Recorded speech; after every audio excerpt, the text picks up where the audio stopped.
Okay. Off to a great start. Anyways, hi, I'm Alex. This is Forever Classic Games. Today we've got several matches, as you can see here on your screen, lined up for us. I'm joined by the Big Bad Wolf of the Black Sheep MN group. Very exciting to have you here. A staple of the Thank you. Street Fighter Third Strike community. Dude, how you been? Doing pretty good. Doing pretty good. You know, I'm excited to kind of have this little online event put together for our players here. Yeah, and of course, not only are we showing off a lot of Minnesota's top talent, but you actually took the time to make sure these matches are fairly even and also would challenge each other too. So these are curated matches. They should be really fun, and we're going to do first to tens.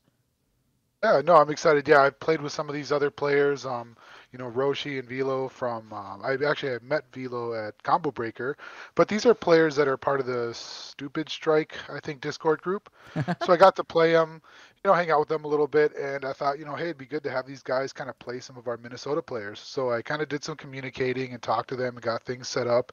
And Brother Nero is a guy I met in Texas at Texas Showdown. I watch his Nice. streams quite often. He's a very good player, really nice guy. Actually, I chat with him from time to time on Facebook. So he was very nice to let us, you know, set him up a match with UT, and yeah. So it's amazing that we got a lot of players, you know, from all over the scenes and willing to Mhm. kind of play us and give us some matches. And I mean, as you guys can see on your screen, we've got Roshi versus MilpyCafe, Velo versus King-Condor, Brother Nero, and KrookedUT. And we might have some other matches pop in there. I know me and Ruben talked about maybe jumping into a match or having him stream against somebody, but regardless, we'll be here on and off throughout the evening. And then if you guys are watching this on YouTube, first of all, thank you very much for doing so. Make sure you hit the like, the comment, all that jazz. And there'll be more fighting game action on Forever Classic Games and just in the state in general. So definitely support all of our friends out and about here in the state just doing awesome, awesome stuff. But yeah, so we'll get into our first match here momentarily with Milpy versus Roshi. What is the status of our players there, Rube? Well, we got Milpy kind of just, you know, playing a little bit, getting warmed up, and I think Roshi is almost home, so he's gonna hop on and play some matches. I know Roshi just recently attended an Oktoberfest event where he was at. I think they had some event like that this weekend in Georgia. And Oh, I think he nice. did fairly well. I think he took second place at the tournament. Had some tough matches. I know one of my buddies from the, I believe I want to say, please don't shoot me, North Carolina scene, Flannel Jacket was at that tournament and he won. So Right on. Roshi's, you know, a solid player. I played him a little bit. He's got some experience. I think that this matchup with him and MilpyCafe is going to be really good. Milpy, I know, has been playing Third Strike for a couple years, but he's fairly new to like the Minnesota scene. And what I like about Milpy so much is just his passion and excitement. Really reminds me of myself back when I was trying to get into a scene here in Minnesota in like 2016. Anytime there was Third Strike, I was just right there and hype and really excited to play. So I'm really excited to see these two play each other. I think they're fairly kind of in the grand scheme of things newer to Third Strike. I mean, 3 years is some time to be playing the game, but it's been out for a while, so I'd say they're fairly new to Third Strike. Gotcha, gotcha. I know there's a lot of people who have, since Fightcade, really kind of jumped into the scene. And obviously, anytime a new version of a game comes out, you see different waves of people coming in and joining. And that's certainly what we saw with Third Strike. I mean, it's a popular title, but thankfully, we have rollback now for a lot of these old arcade games and the old arcade versions. So, very, very cool. Yeah, you know, and like I said before, I have to give credit to the Jazzy circuit because I've been in the tournament scene. I'm fairly new, I guess you could say, but I've been in the tournament scene since 2016. Right. And since then, I've seen Third Strike grow so much in every single major. And now a lot of majors are, you know, offering Third Strike. It's bringing people out. And I really like how kind of this Jazzy circuit brought a lot of awareness. Even in Minnesota, there's a lot of players that support the Jazzy circuit that's been coming around. I'm like, oh, you play Third Strike? I had no clue. Oh, yeah, the Jazzy circuit. I'm like, oh, hey, cool. So that's kind of how I met some of the players we have now. That's awesome. And of course, shout outs to everybody watching at home. We see you. Thanks for tuning in. It's going to be a really cool day. If you haven't followed us yet, do give us a little follow there here on Twitch and or YouTube. And of course, you can check out more about the Black Sheep MN through your guys' Discord, yeah? Yeah, so we have a Discord. It's, you know, fairly new. It's for kind of our local players to kind of communicate, play matches, and Yeah, it's a great place. A lot of great like input, a lot of good discussions, and it's kind of bringing us all together. Very cool. All right, so we're pretty well. I'm pretty well ready to go on my end. How we doing with tracking down either guy? Yeah, just message Roshi. He'll be getting back to me shortly. Okay. On the plus side, I think Is Milpy actively in a game? Milpy is, I believe, actively in a game right now. There's so many different matches going on in in Fightcade here that it's hard to track people down. Yeah. And this is just something I wanted to roll out and test. Like one thing I would love to do going forward is if this is really successful, because the goal of this is to kind of help our players grow and learn. So after like these first attends, whether they win or lose, to kind of look back at these matches and see like what could they have done better? How could they have adjusted through this whole set? What can make them develop more as a player? I would love to do like digital border battles, like maybe set up, 5 Minnesota players versus, 5 Wisconsin players, or find players in different states that are in a scene where we can all connect on, Fightcade and just challenge each other like this. So it'd be fun to incorporate something like this down the road, and this is kind of like a tester for that. Couldn't agree more, man. And obviously, with the advent of the winter coming through and traveling is going to be like harder. I mean, it's doable in Minnesota because everything's flat, but this being able to run things online, whether it is exhibitions like we're doing today or it is a bracket, I mean, this is just an excellent tool in our pocket to keep players active even through the winter months. And I mean, COVID is obviously still a concern, and so yeah, it's a great tool to have. Definitely, and I just talked to Roshi. He's about 5 minutes away, so not Okay. too far along. But the one thing too is, with the Black Sheep group, a little bit about our group that I kind of started. Um, you know, the goal is to just keep activity and interest going, not only in Third Strike, but just older games that aren't as popular, hence the name Black Sheep. So, one game we've took an interest in is Samurai Shodown 5 Special. We're getting into like CVS 2 and Vampire Savior. These are games that have some popularity, but they're more kind of the niche titles, even though our Right. primary Mm-hmm. focus is on Third Strike. And so, I'm looking with this group to really just keep these games active and alive. So, we have a lot of things that we're involved in. I know that we will be running Third Strike at Minneapolis Twin City Con. Yeah, that's Looking going to be forward to that. huge. There's a lot of And celebrities coming in. It's a big comic and just pop culture event. yeah, like I said, as one of the head guys of the Black Sheep, we're excited to have you Mm-hmm. support us and stream us for that. So, guys, if you're watching this, tune in to that. As Forever Classic Games did an amazing job at 2DCon. I mean, that was awesome work. So, 2DCon was so much fun, man. I really hope love that we that. get to do more Turtles specifically. That was such a cool game. The devs thought it was really neat. That's honestly, that's one game I'd love to incorporate in our lineup. The trickiest thing is just getting computers around. Yeah, you yeah. know, I actually yeah. know some companies that make like mini PCs, and if I can get a hold of some of those, maybe I'll just gather up two or three of them. Because it doesn't Oh, take that a would strong PC to run Turtles. You need a it's very decent very one. simple. It's a decent one, yeah. And I'm actually in the works of like building a PC that I can bring around and have a setup at all times. So There you definitely, go. it's something I really want to bring out because I do like that game. It's a lot of fun. Switch back to this cam. So again, if you're just joining us, first of all, thank you very much. This is our particular schedule for this evening. And then not only that, but we have another event coming up soon. So the Arcade Bathhouse is happening in November. Check out those details. It's on Start GG, and it's at the Starcade here in Minnesota. So if you want to hang out with folks like Ruben and some of the folks you'll see tonight, definitely jump on in there. Yeah, we're very excited, to have this event. This is kind of like one of our first legit like Third Strike monthly events in a long time. So, we're looking forward to this. This is going to be something that we're going to be running every month for quite some time, even after the Jazzy circuit, because you can only run 5 Jazzy events per season. So this is still going to be a monthly event that we're going to continue on and hopefully grow and get bigger. Yeah, there's a lot of cool stuff going on. I mean, obviously, you guys got Samurai Showdown, Turbo, Third Strike, of course, and then Sam Show.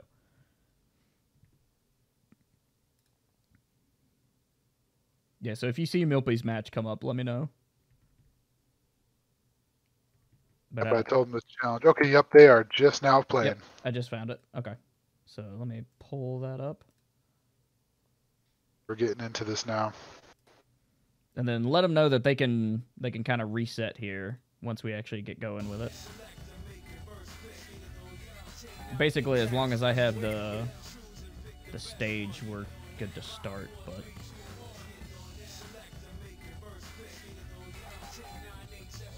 Why isn't that coming up? Oh, there we go. And Acidic, I don't know if any of my sound alerts are on, but I will take a drink of soda. Thanks for coming in, man. Congrats on raising 10K for Extra Life. It's incredible. So I think they reset, so we are good to go. Yeah, I mean, I have footage here, so let me pull up this. And they actually did a 1st to 10. Okay. Yeah, we should be ready to roll. I mean, here we go. It's going to be Roshi on the Chun, potentially? No, Roshi said he would pick Urien, so if he doesn't pick Urien, I'll be somewhat surprised. Nah, Okay, he's there going we Urien 3. Milpy's going to go Akuma 1? Milpy's going to want to go Akuma 1, in my opinion. That's going to be the best choice, only because... You know, I believe, you know, SA1 allows more options against Urien, in my opinion, from what I've seen. Awesome. All right, we're in it. Let's go, man. Okay. Third strike. Here live at Forever Classic Games. Can you believe it? All right, so we got Roshi starting out kind of strong, being very patient. Oh, gets the throw. Right. Nice. You know, for one thing, Milpy's very good at his Kara throws. And see, what he wants to do is he wants to corner Urien, but also be careful at the same time, because as soon as Urien throws you in the corner like this, it's a whole different game. Here comes the nice setup. Teleport out. Woo, very well what done. What a teleport. Oh, good, good. He's using his fireballs very smartly here. I tell you what, something I've been impressed with Milpy, just watching him that casual match a second ago, is he's got really good air-to-air. Right now he's in a bit of danger, though, as life is low. Gets the parry. Aerial. Oh, Yo! Okay. Wow. Yep. That's smart. That's very smart to do that. At a higher level, I wouldn't recommend it, but in this case, that's not a bad idea to chip him out. I mean, his inputs are, like, that's a hard thing to do, to jump and do a super. I mean, obviously our players are very skilled, but just playing casually, that's hard to replicate. Yeah. Good use of super. Oh, gets a DP. Wow, that Tatsu's just really hard to deal with. Gets another right throw. In the corner. Okay. All right. Defense a little bit. Jumps in with the aerial Tatsu and gets wow.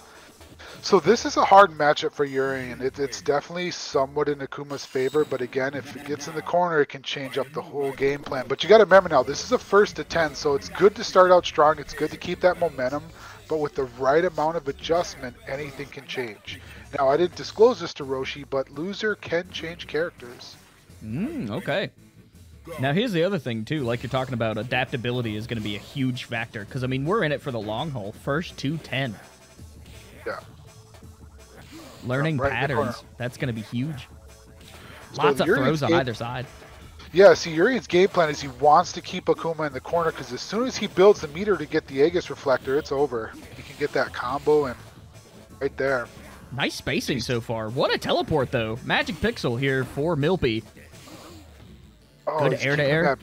Those air fireballs are really hard for Urien to kind of come up with any offense, but that grab is so sneaky.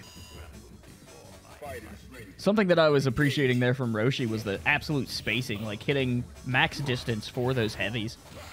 Yep. There you go. Let's see how he utilizes this. Oh, okay. Okay, so he doesn't have the mid-screens yet, but he's got him in the corner right where he wants him. It's going to be hard for him to teleport out of that corner. Oh, but he did it. Wow. Oh, okay. The teleport game on Milpy has been sick. Yeah, but Milpy's got some catching up to do now. Definitely Roshi has a life lead. You can tell when Roshi, like, really controls the space, it really can set the tone for the match. Parries on either side.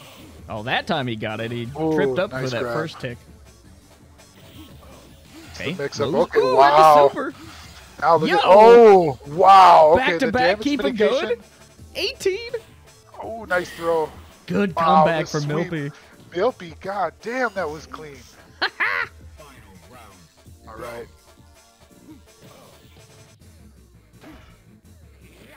Down to round point here. Oh, setting up some stuff. Which is, oh, very nice. Gotta love the teleport. Knowing exactly when you gotta get out of danger, and it's been just such a crucial move for him. Yeah. Okay, ooh, good overhead there.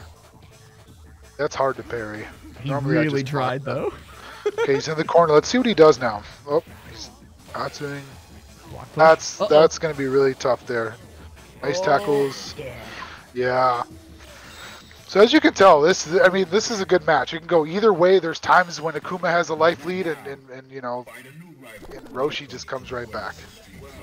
Either way, strap in, friends at home. We are in for action. Yeah. Oh yeah, I was gonna say you don't want to switch up supers. That would make sense, Roshi. You want to keep that super R3 because that's gonna be your best chance at capitalizing on the most damage. Now, what would you say the matchup is between these two characters? I mean, obviously with Third Strike, things can be, like, in the hands of the right player, you can really kind of make a lot happen. But what's the general? It's tough. You know, I think on paper they give the matchup favor to Urien, but I hear a lot of Urien players say that this is a very hard matchup only because the Tatsu and the Air Fireball really make it hard for Urien to get any damage off. Okay. Yeah, So, I mean, you know, first the Tatsu round always... I mean, the Tatsu's knocking Urien down every time, so it forces Urien to kind of, like, wake up and guess what he's going to do next or block it. It just keeps him more defensive than anything. But as you see here, when Roshi gets the damage in, it really makes a big difference. Look at, he caught him right there with the late teleport. Well done. Yeah. And again, here we are. Round 3. Oh, okay, I see Milpy's playing a little bit smart, getting him in the corner to neutralize his options, but he's also keeping enough distance so he doesn't get caught in the corner himself. Ooh, But Roshi, wow, though. that combo hurts so much. And getting it off of an air parry as well. I mean, really solid execution. But he gets him! the Raging Demon. Holy shit! Wow. Cross up Tatsu. Give it again. Damn. If it's okay, so give credit. Milpy is very good at those demons. He hits me all the time, and I really have to like pay attention to the meter because when he has it, he knows just when to use it. He'll catch you off guard. That was Cobra Strike amazing. Raging Demon. Well done. Oh man. Shoutouts to everybody in Minnesota playing this game, by the way. Y'all have been, first of all, just excellent people. I've really enjoyed hanging out with every single one of you. And 2, for just being really competitive. Like, this is a competitive region. Yeah. Ooh, God, those Kara throws are so nice. It's really hard to pull off, too. Wow, nice DP. And of course, we'd be really remiss not to mention the fact that Roshi is playing out of Georgia, so... Yeah. A little almost a coast-to-coast. Oh, wow. Oh, DP up. Gets the throw? Chop it? Oh, got him. Yep, man. So with Akuma, you have to be careful when you air Tatsu because sometimes if it's spaced right, Urien can hit you with those air fireballs and it can really rack up the damage. And all it takes is one air fireball and tackle combo to really put you in a bad situation. Oh, he's got him right in the corner. This is where you don't want to be. Yeah, this is where Urien shines brightest, is through these corner conversions. Okay, smart play so far. Get back in the corner. He's going to push him in. Oh, I don't know what he meant to do there. Maybe he just mistimed it. Oh, damn. He's just so solid with that. Okay, headbutt. Evened out. Oh, but the Aegis tough. wiggle. So you can only get out of that if you know how to parry that. That is tough to get out of, but that's good that he did that. That's very smart.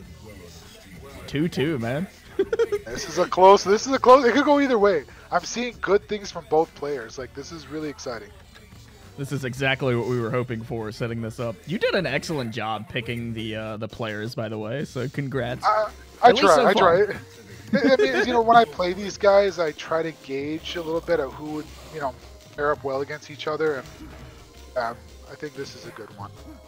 One thing I would like to see from Milpy is a lot less air Tatsu and just more air fireball pressure to kind of keep Urien blocking and on his toes.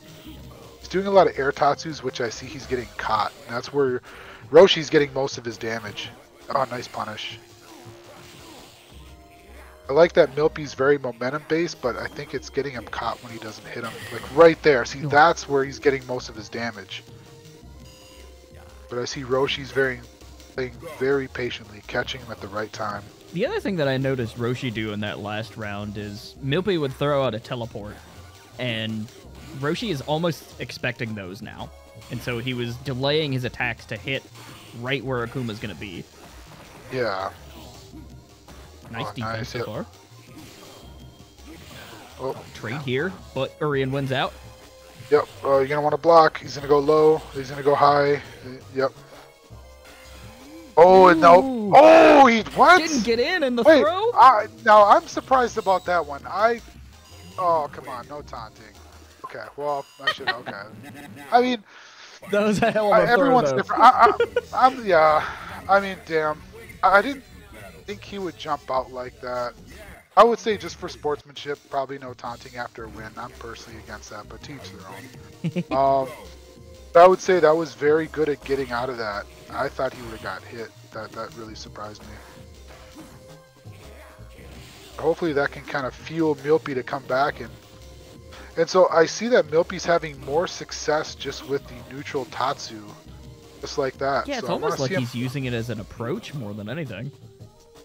There's certain variations he can do where it's safe. If he does the heavy version, he's unsafe. But I think if he's using the light version there, it's safe on block. And see, right there. So if you notice how Milpy played there, he played more neutral and less air, preventing Roshi from getting him with the air fireball and catching him for more damage. Good pressure here from Milpy. He's playing a little bit more patient as well. See how he utilizes that. He's going to jump over, push him. Yep. That you just got to know how to parry that. See Milpy with the full bar. He's going to try to demon when he can. I can see it coming. He's thinking about it. Yep. There was the overhead. Ooh. Yep. Ooh. Oh, does he? Going for the big one. Okay. Catches him a little bit. Okay. Yeah, maybe that hits Urian differently. You got to be careful for that. Yeah. Winning out on a trade in an aerial. Yeah. If you can watch how Roshi plays, there's a certain range when he just randomly throws out that fireball, the anti-air one. That's when you just got a neutral Tatsu and you'll hit him. Yep. Oh. So he's knowing how to do his neutral Tatsu there. Sitting up in mid-screen. Okay, good block. Yep, both players wanting to stay full screen distance. Yep, I see that Milpy's kind of playing it safe. He doesn't want to get caught in the corner, but he's just jumping at the wrong time. Now, so as of right now, that taunt from Roshi, that does make sense because each character gets a special buff when you taunt. Oh, okay. I didn't know that characters got buffs on taunts. Yeah, so like I'm not sure specifically for Urian. I know that like for Akuma, he gets more damage when he taunts, so sometimes he'll taunt and do a raging demon. You know, the Urian, I'm not sure what his are. So in match, if you taunt, that's fine. There's benefits, but if you win a match and taunt, in my opinion, it's just kind of a nice move. Kind of rude, huh? It's interesting how taunting is really kind of incorporated into a couple characters' game plans. I mean, we see this developed a lot further into something like Street Fighter V, and we'll undoubtedly see it in Street Fighter VI. Like, characters like Dan have a lot of taunt things. Oh, yeah. But one character in this game you'll see will taunt a lot is Q, because he gets major health buffs. Oh. Okay, nice teleport out the corner there. No, we trade there. It seems like every time there's a trade on a fireball, Roshi's able to try to get another hit in. Right here. Yep. Yeah, yep. So yeah, just know anytime Roshi throws the air fireball, he's always charging for either a headbutt or a tackle. Damn, okay. Wow. So this is the point in the game where players, you got to start reading your opponent and making those adjustments in these first attempts. So I think Milpy started off very strong, but as you see, Roshi's properly making these adjustments. And that's where I think the first to 10, first to 5s, you know, these longer sets are really fascinating for some of these faster fighting games because there is that factor of how do you adjust to a player and how do you read people, how do you condition people. It's all fascinating player psychology. Yeah, you know, many of the Third Strike players would argue that a true way to determine a better player would be on offline first to 10s because, you know, anybody can, you know, win a first 2 in a tournament or anything. Sure, there's skill levels, but that first 10 adjustment offline is what really sets the bar. Mm-hmm. So okay, so we're 3 ahead here for Roshi. How can Milpy keep this going? I would say Milpy has to just slow down. Whatever's working, continue to do that. Do your safe neutral Tatsus. You know, air fireballs are very strong, but plan them out because he's catching you in the air. You know, like when you get him in the corner, he's getting you. If he's throwing you in the corner, getting his combos, kind of keep it mid-screen. You have to look at what Urian's doing to win, and you have to make changes to that. Oh, okay, that was. Oh, I thought he blocked that. Okay, nice grab. Not opting to be offensive there. Roshi definitely playing defensive. I mean, Very granted, he's not patient. got a whole lot of meter. Oh, good Yeah. cross up. The thing is that when Roshi gets damage in on Akuma, it hurts. So I think he has the ability to play a little more defensive. But as you see, once Milpy gets on a roll, there's no stopping him. That's Again, the demon once you factor, notice- right? I mean, once you start rolling down... I mean, either character, I guess, has quite a bit of burst potential, but with Akuma's Raging Demon, there's really high damage output on either side. Yeah. Oh, don't throw fireballs into that Aegis. See, as you've seen Milpy play a little bit more neutral, you've seen he was a lot more effective against Roshi. Nice Yep, blocks. don't... you can't throw fireballs into that Aegis reflector because it bounces back. I mean, granted, with the angle, nice grab. it's weird that... Like, it's an angle that you wouldn't contend with very often. So Yeah. he could be maybe doing it intentionally to trigger a response from the Urian. It's possible. But regardless, it bounces projectiles, so that's something to consider. So yeah, Milpy's crossing him up with the Tatsus now. He has to be a little bit careful because Roshi's reading it now. And if he chases him, oh, the corner. Nice teleport. Oh. Covering a lot of bases here. That short hop. Nice parry. Yep, just take it slow. There you go. Oh. Low. Ooh, wow! It never fails to entertain. Oh, wake up but EX EX. headbutt. Okay, it's fine. Now he just has to block. No. Oh, you got him. Okay. So one thing you have to do is you have to, what's that called? He has to tech roll that. So in third strike, it's really hard to do, especially online. But before you hit the ground, if you parry the ground or press down parry, he'll tech roll out of it. So you can reposition on that, is what you're saying. Yes. Gotcha. Let's check out the other screen here for us.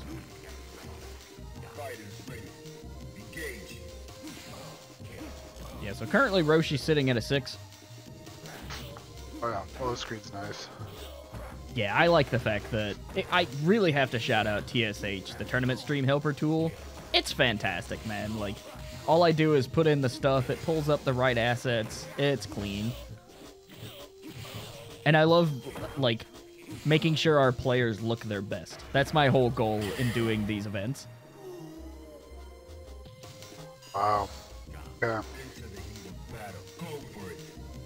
And of course, if you are watching on Twitch, this eventually will be available on YouTube. I try to archive everything we do. Oh, nice block. Uh-oh. So as he's seeing after those missed Tatsus, Roshi is... Okay, good DP. Roshi's catching him on those Tatsus with headbutt, so he has to plan those out a little bit better. Oh, caught in the air. Wow. Oh no, caught by way too many hits of that. Throw out the big boy. Okay, there's still a chance. Oh, wake up headbutt. That's another point for Roshi. Just 3 away from victory. Yeah, I think one hard thing that Urians deal with from Akuma's is that overhead. It's really hard to punish it on block, and even if he parries it, you have to time that punish. So if he's waking up headbutt, try the overhead a little bit more. You'll catch him. Gotcha. Because Urians are always charging. No matter what they do, they're always holding back or down back. So if you keep them on their toes with overheads, doing overheads or mixing them up with crouching, medium kick Tatsu, you can really throw them off their game. Yeah, that's something that I guess I don't think about very often, is the fact that Urian is a charge character. So just the way that players are holding their controllers, even though it seems like Urians move all over the place. Like, yeah. Okay, good. Oh, you should have followed got up the with bounce. that. Yep. Oh man, not much you could do there. So I don't. So what I think with the taunt in that situation is Urian's taunt will knock you off the ground if he's close enough. So if he's waking up and blocking that Aegis reflector, his taunt will knock him off the ground. Crazy. Yeah. This is why. So games like Third Strike are awesome because there's so much depth, and so as the years go by, like gameplay just gets more and more interesting. Oh, that's not gonna connect. Oh. Big use of meter, but he still gets through. Milpy looking to turn things around here. Only 2 victories on the board. Yeah.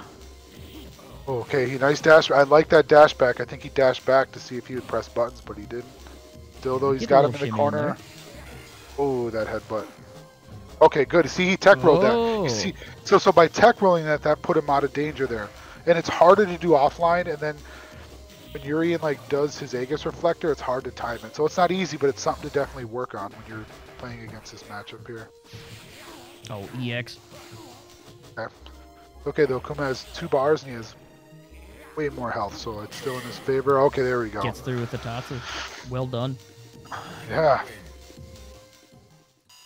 Still a fighting chance for Milpy. He's hanging in there. He's doing good. You know, it's not like it's a major blowout. I would argue that it's not over until it's absolutely over. You never can tell with these sort of things. Oh no, they can shift in any wave. You know, I've had first to 5s where I was down 1-4 and I came back and won. It's just all about just taking deep breaths and adjusting and really just seeing what your opponent does and he changes to that. Oh, you missed the crouching fierce. Oh, text the throw? Wow. Oh, nice DP. Okay. No, Milpy definitely starting he's to... coming in strong with the Tatsus. Yeah, I would see that overhead. Woo. Okay. Ooh. Good reactions. Okay, gets the low. Oh, caught him! Wow! Okay. Good confirm on the super. That was really good.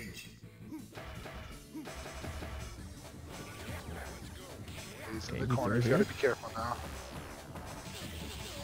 Roshi able to get through with those lows into a headbutt. So after he misses those crouching fierces, Milpy can Tatsu him, or at least punish him. Nice pushes on the Tatsus. Oh, what's the... Oh, he gets through. Yep. Okay, good. Nice Tatsu. Oh, beautiful. Ooh. Wow, just like that. Give me a back-to-back super. Wow. 19 do the overhead. hits. Oh, what's he going to do? Overhead. Oh, okay. EX. If he did the overhead, that would have shut down the EX. Oh, he he's punished able to get him on wow. the leg. Damn, MilpyCafe. I mean, that was just a really good match in general. Like, that was all Milpy.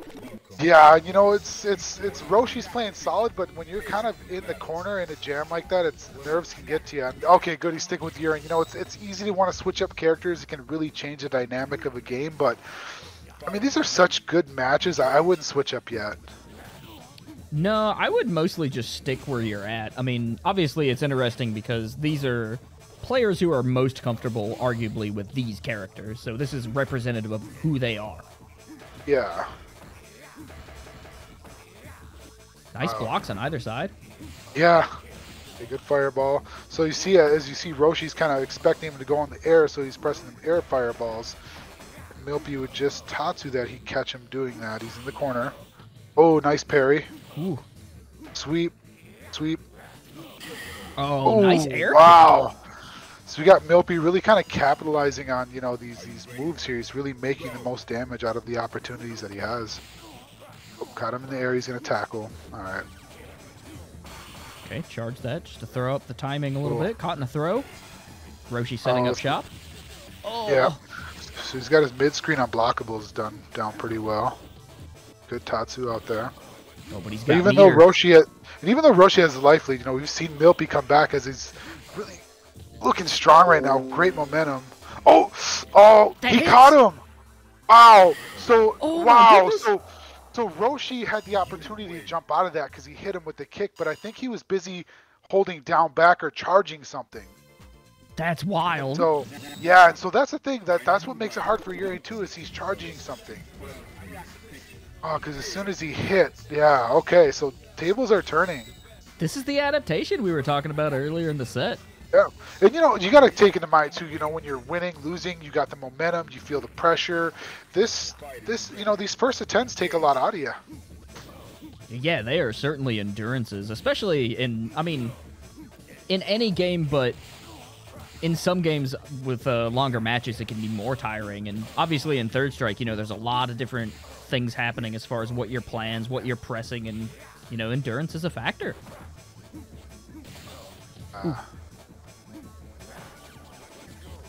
Okay, both players slowing it way down. Looking for a conversion. Couldn't quite get out of that. Goes low. All right. These mid-screen setups have been dangerous. Good Tatsu. I mean, as you see, life does... Oh, okay, caught him. I was going to say, as you see, life lead does not matter in this matchup. Not in the slightest. We've seen both players come out of, really dire situations. Ooh, nice. God, I love those Kara throws. Milpy is very good at that. He's created some... Tried to jump over the Aegis and bounce back into the corner here. Yeah, you don't want to... I always never advise taking that risk. When the Aegis is out, you just want to just let it take its course. Wow, nice Kara throw again. Hey, bear in mind, Milpy has a full meter, so you could potentially see a demon when it's right. Okay, he's going to use both of his moves. Oh, he missed it. That's fine, though. I don't agree with hitting two supers at once just because of damage mitigation, but there you go. Nice. Pays off. All right. I know Milpy builds meter pretty quickly, but he has to consider that Roshi is sitting at one super, so you got to watch out for it, because I think what Roshi's going to want to do is, he's going to want to use it and catch him.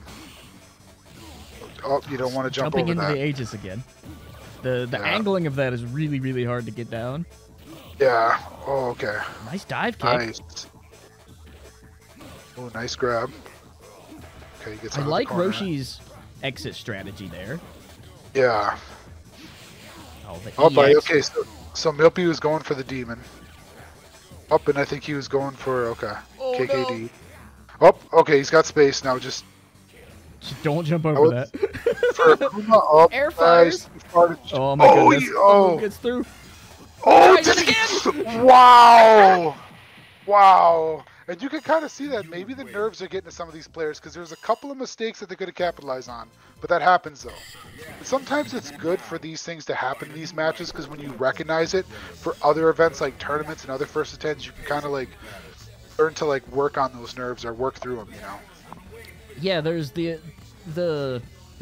when there's a certain skill that a lot of people have, whether it's for, competition or performing, it's knowing what to do with adrenaline and nerves. Some people can bottle it and turn it into sheer energy. It just depends on how familiar you are with that feeling as an individual.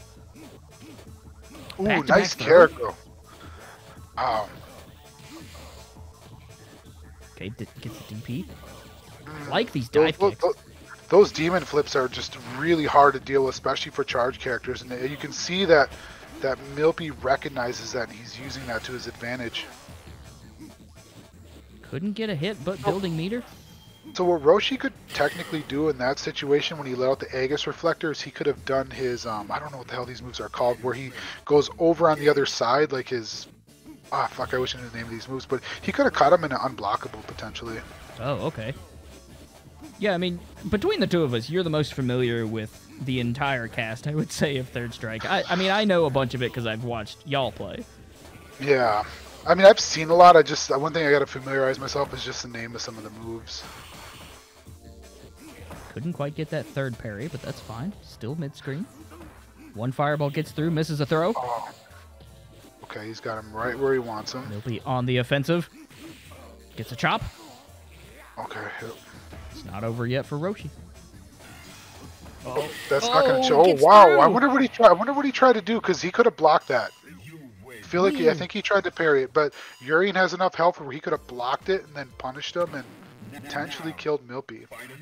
One thing, so giving both players kind of support, Roshi potentially could do a lot more grabs in certain situations. Urian has a really good grab, and that can put himself in really good situations for Aegis setups. Yeah, I mean, that's what we see a lot of Urians do in either corner is, you know, you throw, you get your Aegis up, you start the start the fury, so to speak. Oh, nice teleport. That's a hard thing for this matchup for Urian too, is that teleport can really prevent Urian from getting Akuma in the position that he wants him in. Okay, Ooh, here we go. punish Right that. what we're That's talking the about. grab. Yep. Tried to back out and use the... So I see he's trying to spacing wake of up and the headbutt. But those Tatsus are keeping him from waking up and headbutt. I can tell he wants to wake up headbutt. Yep, he's catching with the high lows. Oh, Ooh, nice wow. grab. Okay. Oh, he didn't tech roll, but he didn't do the right spacing on that. Don't jump it, Milpy. Okay. Sweeping that. Oh, mixing things up with the fireballs? Ooh. That's a pretty basic strategy for any character that has multiple levels of fireballs. I mean, that's something that I learned way back in the day in Street Fighter 4 as a Ryu is, I mean, if you're new to Street Fighter, hitting the light versus the medium versus the high gives you a different type of fireball, and that's something that we see Milpy utilizing. Oh, okay, so he parried the first part of that right. That was very good. Learning, that's for sure. Okay. Okay. It was all Roshi, this one. We are tied 7-7. This is... Wow. I mean, credits to Milpy for coming back strong. He has got the momentum now. He is rolling with it. Oh, okay. I would have did the overhead a little bit sooner. Yeah, definitely got punished on the startup on that. Okay. Oh, see, yep, see how the overhead stuffed that down. Yep. I want to watch out for the corners there. Jump. As in the Aegis Flector. Block high, low, high, oh. Nice neutral jump. Oh, nope, interrupted. That was not, no, you didn't want to do it there. You always want to set those up. You never want to, like, just randomly throw those out, because now he lost 2 meters, which potentially cost him the game. But ideally, like, if that would have worked, it would have got rid of the Aegis Reflector. I think he was trying to create distance to keep the pressure from Urian, but that bounced back. Yeah, either way, throwing out that that full bar meter, or the full meter, like, slam down move. I don't know what that one's called. It's dangerous unless you have those setups. Yeah. Ooh, okay. I think Roshi recognizes that the corner hasn't been really helping him out much, so he's kind of getting out of there when he's pushed back in the corner. Yep, so you see right there, he's constantly getting out of the corner. He's trying to keep it mid-screen. Bam, right there. Oh, super pressure. Low, high. Yep. Pretty good defense there from Milpy. Oh, wow. That's damage right there. Nice fire back. Right there. Wow. Nice throw. Tatsu. Air fireball to read. And I think he keeps his super. Wow. He didn't lose a super. That was good. Nice. Oh, nice block. See, he knew when to stop that Tatsu, so he's adjusting. I like this. I appreciate Roshi's patience there, using the headbutts but not necessarily committing to a full combo. Yeah. Just in case it doesn't get through. Nice tick there. See, you see that overhead shuts down all that. Oh! Whoa! What an accurate raging demon! Holy shit! That was smart on Roshi's end to grab. Had he not did the demon, that would have been very effective. One thing you have to calculate too is you have to watch your opponent's meter at all times, especially Akuma, because as I forget it too, when he has full meter, that demon can make or break a game. He can punish so many moves with that attack.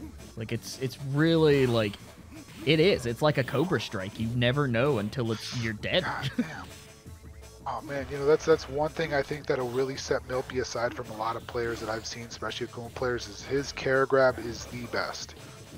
The best. I've not seen an Akuma effectively do it, aside from a couple of the really top level players, but sure. Milpy's hitting it like a pro. Dive kick into a conversion. Big old fireball. Look at the pressure.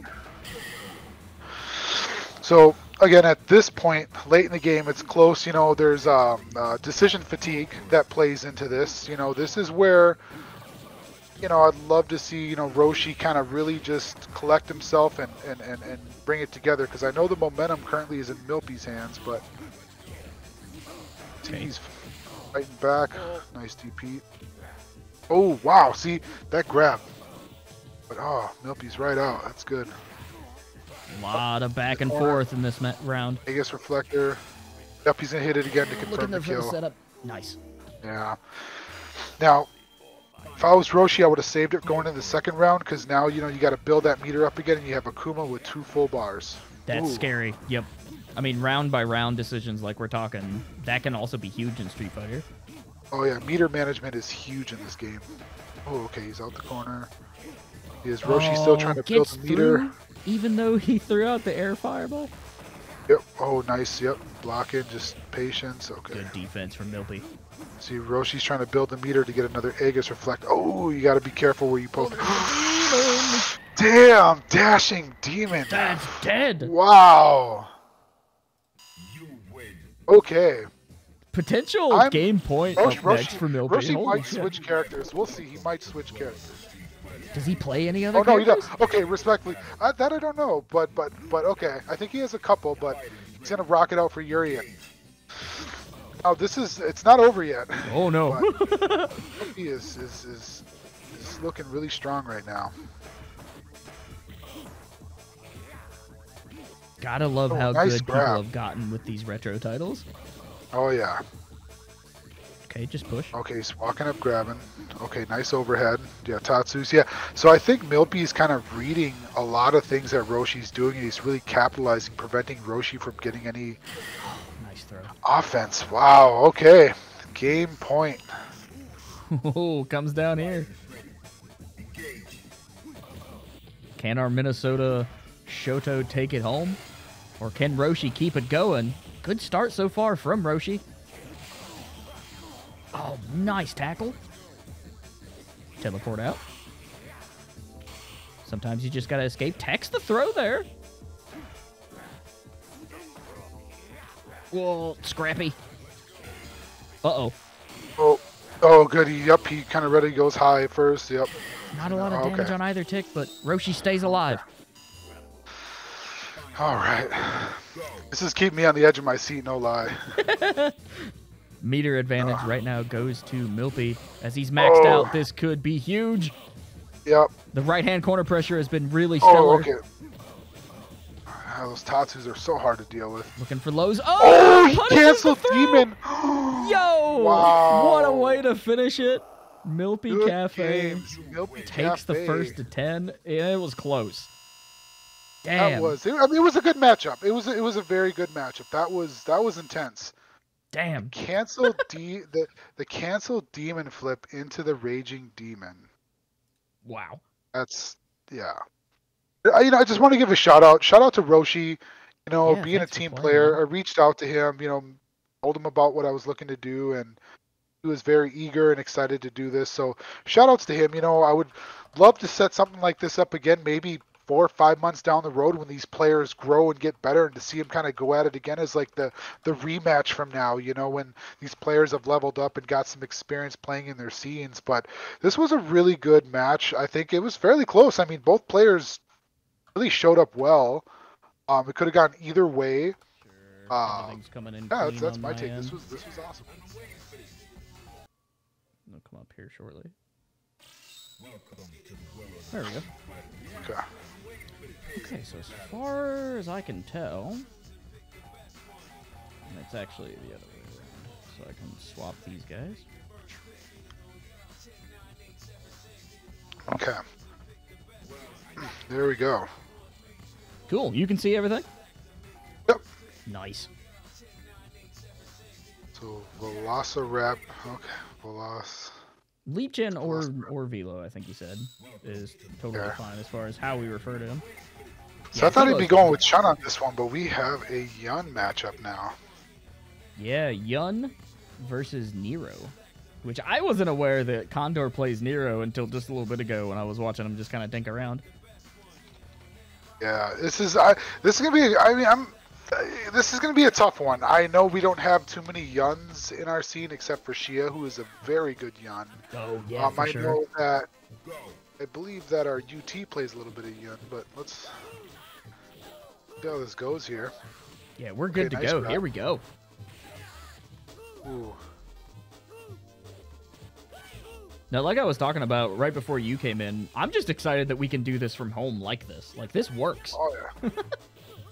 I like Condor's ability to kind of like step away when Velo unlocks his, Super R3, his Ganasian. You see he's pressing a lot of buttons building that meter because I'm assuming as soon as he gets, Blocks Condor knocked down, he's going to activate. Yup, and now it's time for Blocks Condor to really... Okay, he's putting on the pressure. Normally I advise, blocking, but if the pressure is working, keeping Velo from utilizing his Ganasian, then yeah, that's good. Yeah, Condor is definitely taking a much more measured approach than what we saw in our last matchup, which was a lot of burst damage, just back and forth. Oh, nice yes, confirm. Connects the super. Wow, oh, doesn't kill. Oh, my goodness. Oh, nice throw. Grab. Okay. So this is, Condor, he's a very calculated player, and I like that. He thinks a lot before, he really does things. Not to say that Milpy or Roshi doesn't, but he's a very more slower paced player, which is good. Okay, he's going to get right into super. Got the buff. Hey.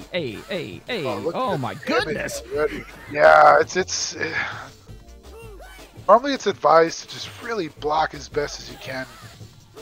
Fantastic tech, by the way. Yeah. Oh, he's right into it. God in it. Yeah. The flurry of bros is just too much. Oh. Tough to deal with. That one, you just gotta block it out and hide take in it between, on the chin, man. Yeah. Ooh, okay, dashes.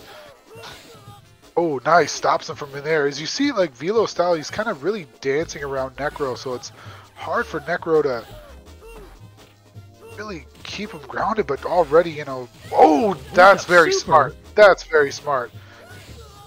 Wow, look at that. Condor's really... Pokes. So you see, like, when Velo's really dancing around Blocks Condor, dancing around Condor, the Condor just really kind of pick and chose his attacks and just caught him. This is good. There is a chance now. I guess I call him Velo, but we'll say Velociraptor. There's a chance he could switch to Chun. Oh, just throughout the set? Throughout the set, there's potential. I know that Chun is his other character. I mean, Chun being like high tier character between her and Chun and Yun. Well, it's Chun and Yun are the top. Well, it's arguably, but Chun and Yun are the top two, they would say. Is Makoto not even as far as tier goes? Like just standard tier? Makoto is I'd say up there. So like after the top three, then you have like your Yuri and Dudley and Makoto's up there. Gotcha. Those are the next three. Of course, the meta has like changed so significantly a little bit with the advent of Fightcade and so many people getting their hands on it. Oh yeah. Ooh, caught him with that. Okay. Good confirm. Yep. Into the bounces, couldn't quite finish it out, and gets the low.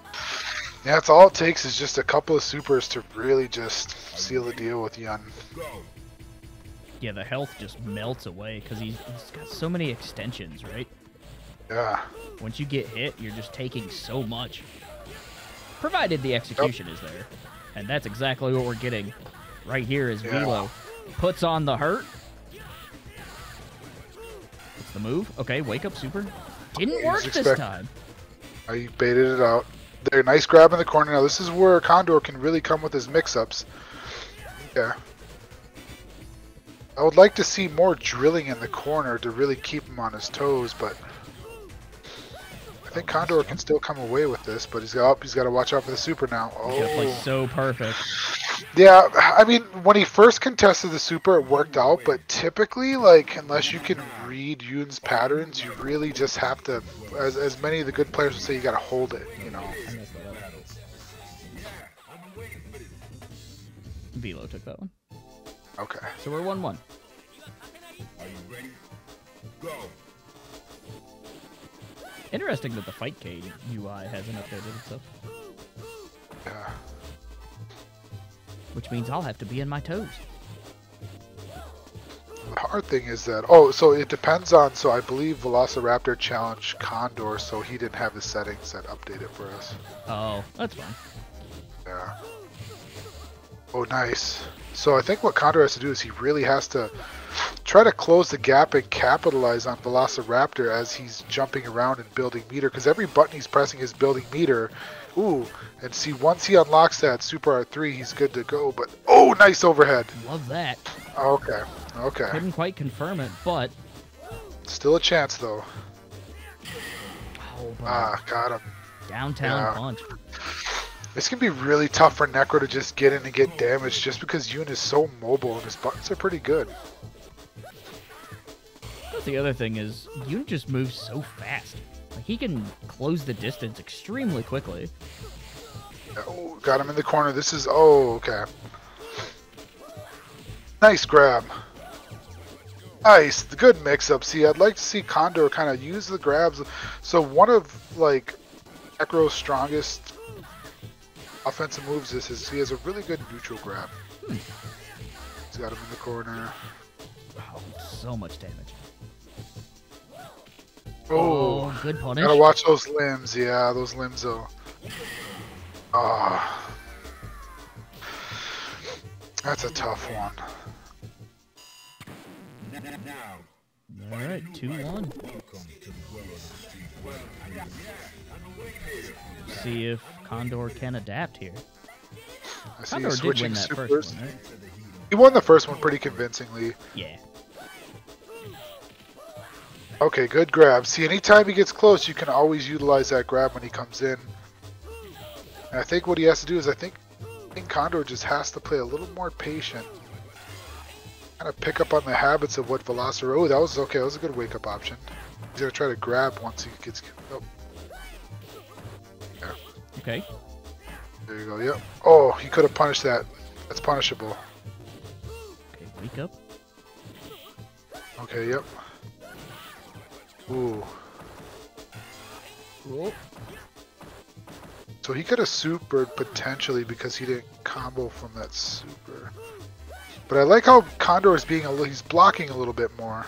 He's definitely playing reactively rather than offensively. Yeah. Which certainly seems like an option when you've got Velo coming in just, all cylinders burning. Yeah. Ooh. Oh, let's see. Oh, wow, okay. That was actually smart on Condor's end. I didn't know that would work. Ah, very good. Confirm. Nice overhead. Okay, good drill. Okay, good mix-ups. I think what Condor has to do is he just has to play very defensively until he kind of sees an opening. Yeah, you got to be really smart about your opportunities here. That was a smart wake-up option because what it did is it took time away from you and utilizing his super art. Okay, good blocks. Ooh, nice parry. Good drill. He's got to space out those overheads a little bit better. Nice grabs. There you go. So you see the difference, him slowing down, and what's happening is Velo's getting a little too over-aggressive, and he's kind of picking out spots to kind of hit him. Over time, it's just taking him down. His corner combo is going to hurt. Yeah, anytime this fires off, it's like, oh no, 50%. Oh, we trade here? Weird? Yeah. Oh man, it's looking all Velo this round, but can Condor stay alive? It's going to be tough. And this is kind of... So it's not to say like this is what makes Yoon such a threatening character is the ability that his super art meter is so small and just one combo can take so much health. It's ridiculous.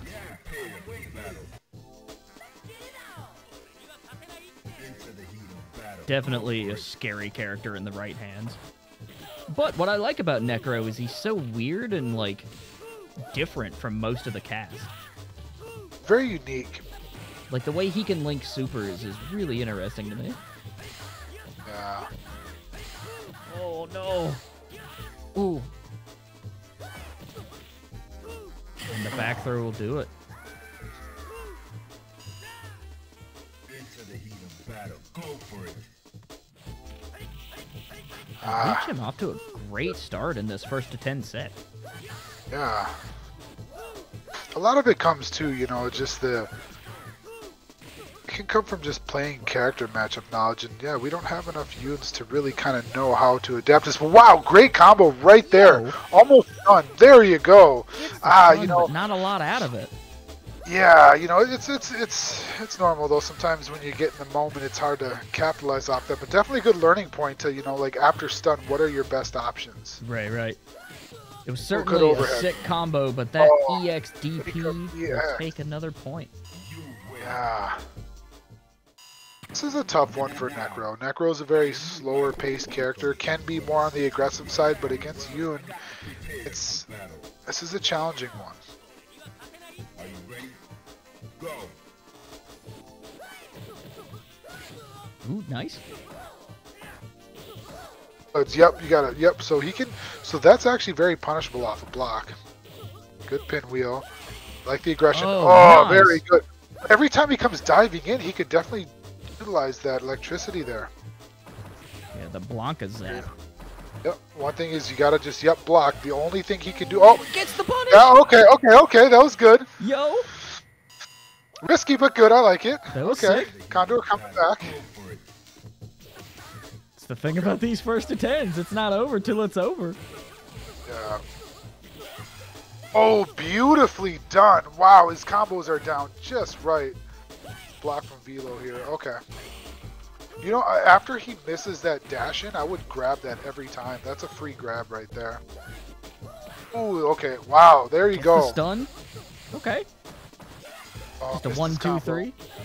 Okay. Couldn't quite get it, but not a Careful lot not of to health hit there. that. There you go, smart drill. So, Condor, this match was really well. One thing he has to be careful for is watching out, because when he tries to go air with Yun, he typically wins that one. But you notice how Condor really capitalized on all his punish abilities. He hit the pinwheel into super, like very solid combos. That's the other thing that maybe we don't realize players utilize or not is this timer, right? Like, you get a little bit of time between each match. So stretch out, you know, stretch your hands. Yeah. Sometimes what players will do is they'll take a little breather and kind of rethink about the match and think about what habits they're noticing and kind of make adjustments from there. Oh, and right now we've just got this Liebchen offense. Excellent parry. Wow.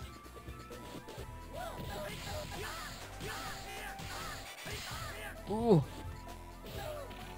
Big damage, but a back throw. Okay. I think you might have wanted to go into the pinwheel instead of electricity, but I think, oh. Timing of that dash is so strange. That would have been punishable. Oh, okay, that was smart. That's the whole thing with Necro. Like, everything's weird. He's almost playing a different game. Oh, now this could still, I'd say, you know, Condor still has a chance to come away with this. It just takes one solid combo. As you see, Velo's trying to build meter. Oh, but he gets in. The dive. Yeah. Fighters ready. Engage. Okay, immediately getting that buff. So at this case, yep, you just want to block because the damage doesn't chip you. The most he can do is grab you. By Is there then, his chip damage meter, in general in Third Strike? there's chip damage on specials, but like for hits like that, it doesn't do any damage. So Blocks Condor is better off just blocking it all, and worst that can happen is June can grab him. Not from a distance, okay. Careful. No, just block. You gotta hold it. Don't try to go in between his moves. Yeah, he's just got such an Okay. advantage in the scrap whenever he's got the buff. Trying to The hit good these thing is, confirms. oh, nice parry. But what you notice is that, see, by blocking all of Yoon's super art, he took 0 damage. And it allowed him to stay alive quite a bit longer. Yeah, so in most instances, it is safer just to wait it out. Wait for Yun to do his thing and be done with The it. worst he can do is he can walk up and do his grab like that and then hit you, but the damage is not as much. Right, Versus right. if he would have get the whole combo. Oh. I think that Condor is adjusting a little bit better. He's kind of learning as the match goes by to block and to hold it. So there's still plenty of time to, you know, come away and catch up, as we've seen in our previous match. Into the heat of battle. Go for it. Going for that anti-air normal. Okay. Both Ooh, sides good building one. meter pretty well. Yeah. watch out those drills. Okay, good grab. He's gonna get him in the corner. I think Condor. Oh, okay. Oh, gets a slight punish there, but not too much. If anything, able to turn the tides for a moment, but here comes Liebchen. Okay, yep. He's gonna grab. That's all he can do. See that? It really minimizes the damage there. Yeah, he could have goes from grabbed that. being extremely lethal good overhead. to just kind of Oh, he got him! Yo! Wow! So you see, even though it's closer to the wire, Condor just plays patience, blocks a lot of his moves. You know, he's really got to pick and choose your when to attack. Okay, no. block. Grab, okay, but still, though, it doesn't really take that much damage, you see. No, and see that buff is burned. Once Yoon gets a combo on you, it's tough, but if you can block a lot of his stuff, it's hard for him to get any damage in. Oh, nice! Good confirm. Look at the stun that built up there. Ooh, good overhead. Okay, EX DP out. Oh, Ooh, nice! Heck of a parry into an EX. Oh, neutral jump, okay. Nice grab, yep. When they're that, oh, beautiful. There Got it the is. stun. Grab, there we go. I mean, Condor's still in this. Don't count him out. That was a very solid round, and you've seen how he just greatly adjusted to that. Absolutely. Good stuff. That's what it's all about here in Third Strike. Just people are really like competitive for one, but we're also really like open to just sharing and watching and, you know, providing as much help as we can. So if you're new to this community, check out that Fightcade, get you a copy, no matter, even if it's the Switch version, right? Just pick up Third Strike if you like it, play around a little bit, go to a local and support your local scenes. Absolutely. I mean, any way possible you can play the game and build a scene. It doesn't matter really what you play on as long as you play. He's good in the overheads. Okay. Definitely boxing out here at mid-range. So the one thing oh, beautiful. You don't want to let him knock you down. So Velociraptor is going to try to, he wants to activate that super and use it right away. He got some damage, but still not much. Yeah, I mean, the momentum there is like, Yun always wants to be in super, so when you have it, burn it. Like, right here. Oh, that was weird. Oh! Gets in! Yes, okay. What's he going to do now? Oh, okay. Maybe Condor should kind of start baiting those out a little bit more. It's definitely been an effective wake-up option here the past few exchanges.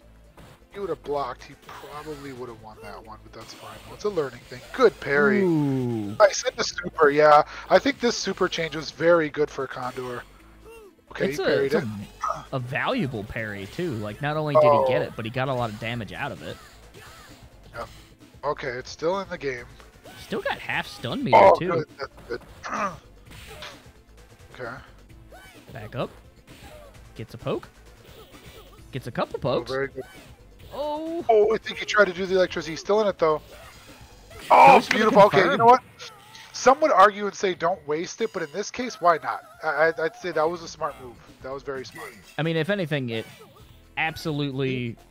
Like, if he had not got hit by the low, he probably would have died either way. But it guaranteed, guaranteed closing it. Sometimes you got to spend what you spend to close it out. Okay, good punish right there. Beautiful. Okay, good overhead. Watch out for the EX. Okay, kind of waited for the EX. That was smart. Oh, he's going to, okay, so hold it. Oh, very. That was smart. Watch out, though. He still got it. Okay. Good drill. Gets the throw. Grab. Wow. Look at the adjustment by Condor. Steadily pulling us into even. We're 5-4. Oh, man. This is why first to 10s are so interesting. Yeah. Liebchen is also just applying really good pressure and adjusting as well. I mean, he's seeing what Condor is doing, and then he's kind of mixing it up a bit. So this is really good play from both of these players. Oh, good interrupt on the electric. I didn't know the low would stop that. Okay, yep. He's going to overhead. Yep, so as you see, Velociraptor or Liebchen is mixing up how he uses his super art now because he notices that Condor's blocking. It's better to take a couple hits than a whole combo. Oh, wake up super. Okay, good drill. Okay, overhead. Oh, okay. There you go. One thing I notice is when Liebchen kind of jumps in the air more, it's hard for Necrode or it's hard for Condor to kind of deal with that. Oh, grab. Oh. Right out of the gate. Yeah, okay. The Solid damage wasn't too 25%. much. Nice grab. Okay. Oh, good parry, but he had a follow-up for it. Ooh. Good punish on Liebchen's side. Yeah. Right into the corner. Oh, big Yun damage. Good blocks. Okay. Still got the failure. Yeah, it's a tough one. Liebchen goes up to 6.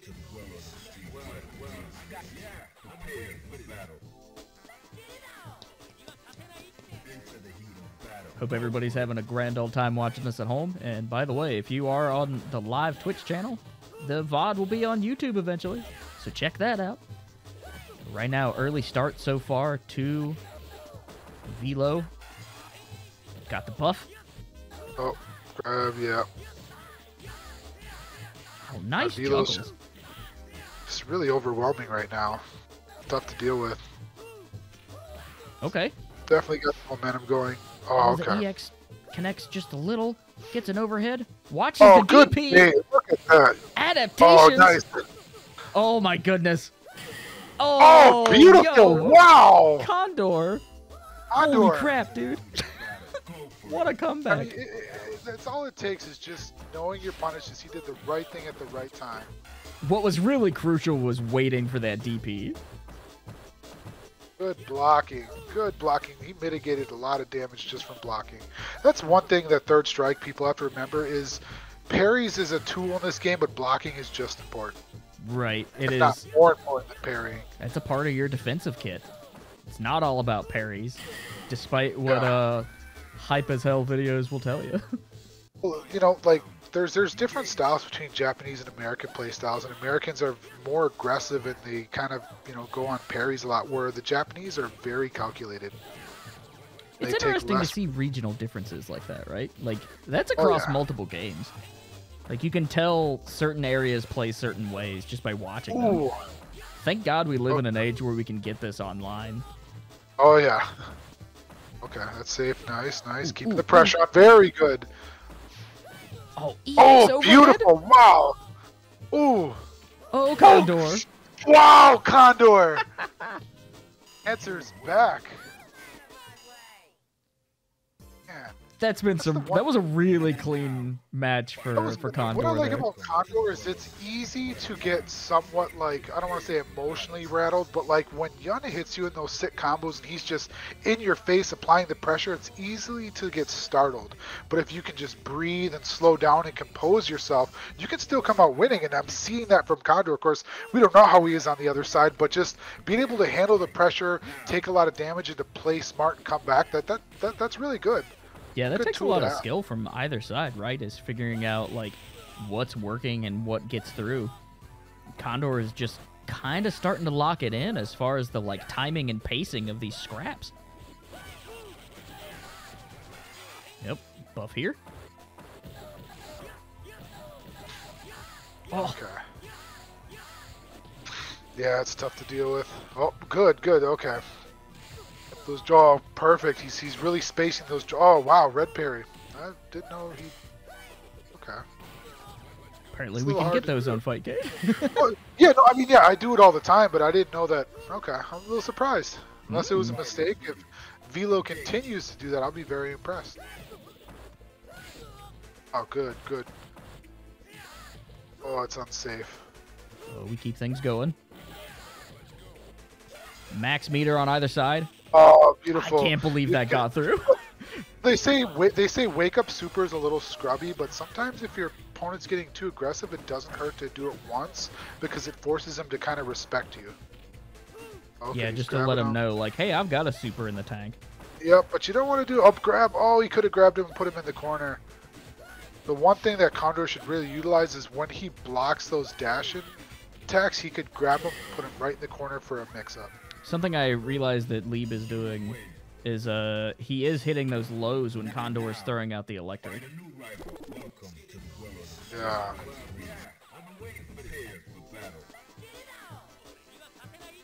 Yeah, we really spent a lot. Well, I say this. Ruben did all the work for this. Ruben spent a lot of time making sure that our players were like getting matches that would not only be fairly even, but would challenge either of them. Yeah. And You so know, we're excited that these are. So far, the last set was really close. This set is really close, and it's been entertaining both times. Yeah, I mean, the good thing is, nobody really ever wants to see a major blowout. It's good when you can see two players really going at it and just seeing the adjustments and seeing how they change. Because, like I said, these first attempts, as we get into these later rounds, they get a little draining, Mm-hmm. That was a good mix. Okay. Good trade. Got him. Oh, okay. Condor has to be careful on what strength of that pinwheel he's using, because I think if he uses the hard punch or medium punch version, he's open to get punished. Oh, solid parry. Just able to keep Condor here on the right. Man, a lot of parries and techs going on. Yeah, okay, he's just a block. He's going to try to grab after a go. He got him. I think Condor is trying to parry those, but it's... We don't want to take those risks, yeah. Real risky. Jumps. Condor sitting on 2 supers. Yep, I had a feeling he was going to wake nice up. neutral jump on Lieb. I think Lieb is kind of baiting those out now. I think what Condor is trying to do is when he activates super, I think he's trying to hit him with his super. Oh, wow. Okay, Liebchen takes another one. Sitting at 8-5 by my count. Now, find a new rival. Welcome to the world of the Street Fighter 3.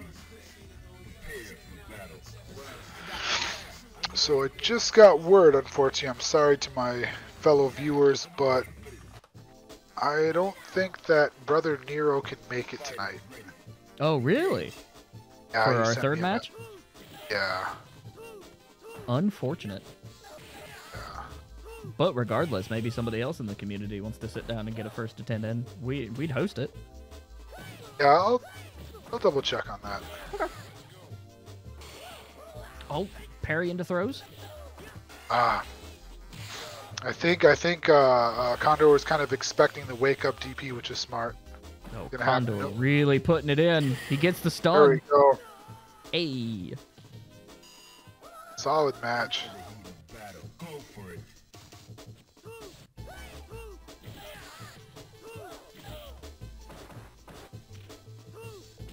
Nice grab in the corner.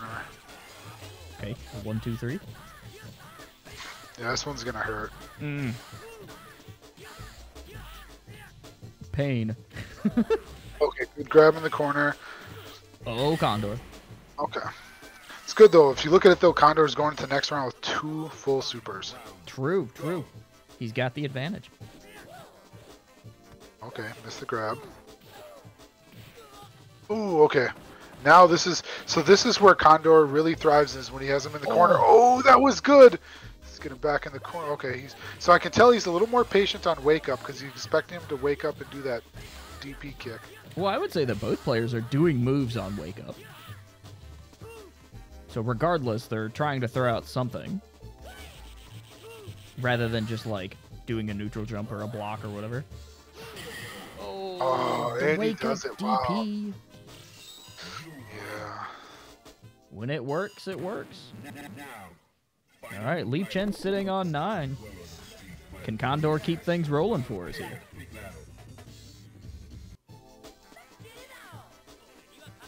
Are you ready? Go. Okay, here we go. Trying to hit those full screen normals. Gets the throw. Oh. A good overhead. Oh, EX. very nice. Good grab. Those dive kicks are so hard to deal with. Yep, I can see he's trying to... Yep, perfect, yep.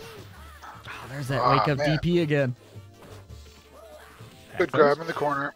Oh, nice jump baited over it that. off. Ooh. Oh, able got to him. get Oh, through. okay. This round has been so scrappy. Oh, And Condor close. takes it. Yeah, with that. I'm out of words. I'm just on the edge of my seat here. Yeah, right. That's the big issue with being on commentary side, is sometimes you're just so amazed about what's happening that you forget to talk. I would say, Condor, I would steer away from putting your limbs out there because you can get hit by leaving those out, especially with you. And he can. Oh, he tried to parry. He's not there yet. Oh, Yeah. fairly even on both sides. Here comes the super. Okay, good. He can block it. Just block. Oh, that's risky, but it paid Raids. off. Able to get through. Goes for the EX. Pushes into the corner. Ooh, Gets nice the grab. Okay. Misses you overhead. Nice pinwheel.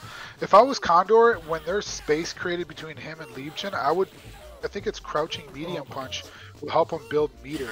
Oh. So I think while Condor is just waiting and Liebchen's on the other side building meter, he should be doing the same thing, constantly building the meter so he has a super art to work with. Oh, you don't want to pinwheel against that super. Uh-oh. Oh, my goodness. Up, he should be building meter. Oh, okay. Trading. Okay. Like the dash. Okay, very good. Gets him in the corner. Oh, that neutral jump, though. Oh, this is problematic. It's going to hurt, but it's not enough to finish. Condor can still come away with this easily. Oh, but punished on the electric. Oh, he missed it. Okay. Gets the throw. This is where it's critical. Oh, the pinwheel. Oh, and on a trade. There you have it. Liebchen takes the victory. Yeah. Good in job, a 10 to Liebchen. 5. Well done, guys. Good. Well played. Well played. Good stuff. I mean, obviously, we hate to see one of our own lose, but you know what? Good matches, really great moments from either side. Like, there was some expert play for both. So shout out to brother Nero. Sad he couldn't make it today, but things happen, you know. I think that down the road, if things were different, he would be more than happy to do this again. So honestly, this is pretty cool. I like this. I might try to do something like this again. Not sure when, of course. Like, you know, we talked about earlier, I know next month we have a couple events going on in Minnesota, and then hopefully the colder seasons, I can plan this for just kind of a weekend in between and see how this goes. Yeah, I think in between events, being able to do it when we're like super snowed in or whatever, like all of that would be great for this type of stream, which hopefully people enjoy. Seems like we're having a great time. Because I know that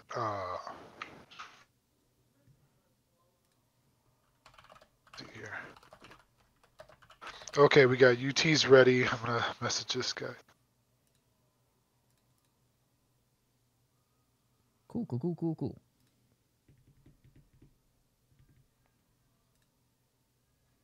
And then just make sure whenever you guys first get into Fightcade that you like reset it for us. That way we can get the backgrounds. Otherwise, it's got that weird black screen. Okay, so they're gonna play now. Okay.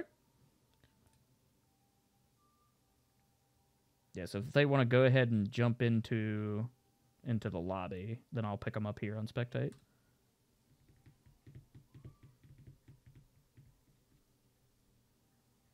Is Crooked's name on here, Crooked? Yeah. Okay. And then I think I sent you the information for the other guy. Oh, okay. Let me make sure. His Discord name's different, but just for the sake of Fightcade consistency, we'll just keep it. I sent you. Okay. While I'm waiting for... Alright, so... I'm grabbing the Spectate now. And once that loads in, I'll grab... Oh, so they started already. Okay, so I have the beginning of the footage, and let me get your info here. Big caveman brain. Prepare to strike. Now. Yeah, you guys are good. We can get going. How do you do this?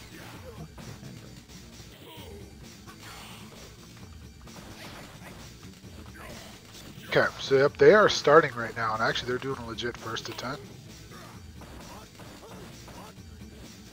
Cool. I always biasly say UT should not have any trouble because he's always playing my Hugo. That's true. He's got a lot of matchup practice, if anything. I'll change our Ooh, nice. scene up here as soon as we get through this round. Don't want to miss a moment. Oh, nice parry. Ooh. Wow. First round going to Caveman. Gotta go for it. All right, gets the Rekkas. Now, I was talking earlier about how Crooked has just improved so significantly in such a short amount of time. I don't know anything about Caveman, so do you know this guy? He's, you know, I played him once. He's a decent player. I can't remember where he's from. He's part of this other Third Strike group, kind of a group of, you know, many of the Fightcade players. So I played him once, and yeah, he's a decent player. I wish I knew him more. I gotta play these guys a little bit more, but for the time and sake of the stream, I want to give a shout out to. He goes by the name Perfection on Discord. Okay. Just want to give him a shout out, some props for, you know, being willing to do this on the fly. And yeah, one of our chatters already, is so. familiar with Perfection and says that he's real good and young. Okay. Interesting. You know, there's a lot of young players getting into this game. It's. I like the fact that anybody can join in, because we've got, you know, folks like me and you who are, you know, 30s, but there's also some folks who play in their 40s and 50s and do really well. Oh yeah, I mean, well, like players right now that are in their early mid 40s are like the legit OG players that played this when it first came out. Right, yeah. Those are like the true OGs that were, you know, young enough to really grasp the game at that time. Oh, man. Caveman hanging on by a thread. Even in the air, wow. gets the parry. That's terrifying. Wow. Yeah. I mean, Crooked walked away with a round victory, but ooh. Like I said, though, UT plays me enough, so he should be. Oh, that's not gonna that work. Super didn't get through. Oh no. Good jab by UT. Uh-oh. Okay, got caught in the corner. Wow. Oh, air grab. I don't understand that one. Oh, went for a cross-up. Gets the grab. Good one. Oh, UT, you gotta punish those, buddy.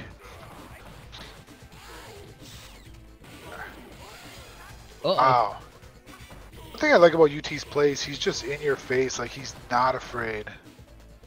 Yeah, he's really like, I mean, I call it the scrap when you're in super close quarters and every decision matters. Like, UT excels in those situations. Yeah. Oh, okay. Uh-oh. Oh, yeah, he's gonna, oh, wow. Yo. You can't wake up super against Yang, and like, there are certain things that like, yeah, as Hugo, you gotta play very patient. But again, like I said, you know, UT knows this matchup very well. I think he even dabbles in a little bit of Hugo, which is not bad because when you play another character, you kind of get a feel for what they can and can't do. That's true. Like, if you're really struggling with a particular character, it wouldn't hurt to pick them up for a while and, you know, see what that feels like. Yep.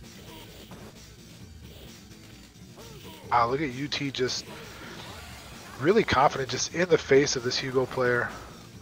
Good blocks, though.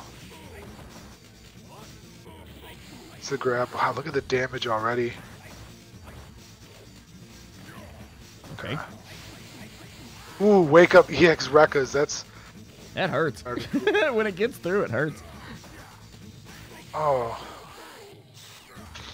I think what Perfection is trying to do is he's trying to catch him crouching. That's why he's throwing out the butt. Okay. And I don't know if he can catch UT with that, though. Okay, so we have chat telling us that Perfection is from Michigan. Ah, Michigan. Okay, so I wonder if he's with. I'm gonna take that to heart and assume that's accurate. So depending on where he's from in Michigan, they got a strong scene and a couple of good players. Like they got Venkabat, they got Onagai, who is a really good Hugo. I think he's like one of the third best Hugos. Good air catch there. Yeah. Woohoo. Oh, wow. Okay. Nice grab. Man, another aerial grab will do it. He air grabbed him out of that. Wow. Okay. We're cooking tonight. Wow. Nice grab. So he's kind of reading that third. Yep. in a smart way and put Yang in a corner to get your damage as Perfection's been doing. But as you see though, UT stepped back, built the meter, activated. That puts Hugo in the opposite position where he has to block everything. That's what a lot of the Yang players do, is they'll build the meter, activate, and come in. The hard thing is, like right now, is you don't want to go toe to toe with Hugo, because unless you can, you know, oh, that's a crazy air grab. Again? Oh man, he is reading those jumps. Extremely It's a high risk. well. It's a high risk, high reward, because as you've seen in the past, when he misses those air grabs, UT punishes him. We're sitting with full supers right now. Yeah, here's where things get really dangerous for either side. Got the buff, Oh, gets a grabs dunk. right out of it. Oh, gets too soon. another. Oh, what? Yo. I thought that was too soon. Okay, maybe it's just the way I saw it. That looked like it was too soon. Oh, punish. There you go. Okay, good blocks. Nice composure. Okay. Oh, and a wow, parry so he's gets a poke. Yeah. Oh, and the lingering hitbox gets through. Caveman takes another one. It's a very close match here. It's not bad, I guess. Yeah, for something that we Picking had one to up on throw the fly. together. I mean, on our card here, like, it worked out. We've got an even set so far. Really exciting stuff.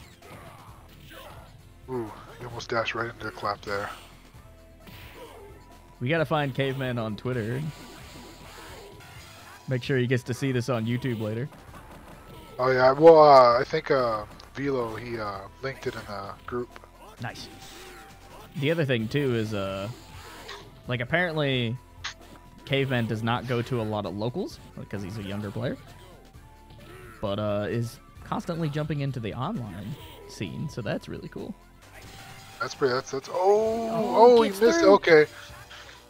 Oh, this is. Yep, this is tough. Yeah. There's Crooked nothing you can gets do but in. just. That was scary. I thought he had Crooked. A little hack and slash. Yep. Oh, okay. Oh, nice parry. Okay, good. Good throw tech too. Oh, he missed his combo. I think I know what he wanted to do there. Oh, yep, Really he's pushing baiting on those the right. jumps. Okay. Wow, look at UT, just very solid with those combos. Now, is that a hard string to do? It looks impressive. It is hard to do, and I believe it's even harder online. Oh, okay. Oh, but it just takes one command grab. Nice the neutral neutral jump from. Oh, caught him. Okay. Oh, caught him. Careful. Oh, so I think UT's gonna build the meter. Yeah, he's that's what running he's away doing. to build the meter so he can activate. Here we There you go. go. Now puts Hugo. Yep. Wow. That's that's smart adjustment there. Right away, UT's like, you know what? I'm not going to chase you in the corner. You're sitting at a full super. It's not worth attacking you. I'm going to build the meter and then attack you because you're less likely to come at me. Hey, we got a raid going on the stream side from Rakurai UK. Hell yeah. Thanks for jumping in and joining. I met him at Evo this year. Really nice guy. Oh, nice. Really That's nice guy. so a Yeah. lot of people that have popped into the chat have been like, "Oh, I know Wolf. Like, I met him at Combo Breaker, or I met him at Evo, or whatever." So Yeah, definitely he's going an to amazing majors guy. and regionals as people like recognize people. That's super awesome. Oh yeah. Oh, The okay. Third Strike community, it's tight knit, man. That's what I love about it. Even though I rarely play, I always I love just showing off what people are doing. Yeah. Okay, nice parry into the corner. Oh, Oh god, he's really kidding him with those air grabs. yeah, like the air grabs are such a threat right now. Yeah, he's better at hitting him than I am. Kid's impressive. Oh, yeah, but that's the risk though. So UT has to capitalize on that when he whips him. Yeah, UT able to maintain space. Yep, yep. Oh man. Much like Yun Super, that is so hard to deal with.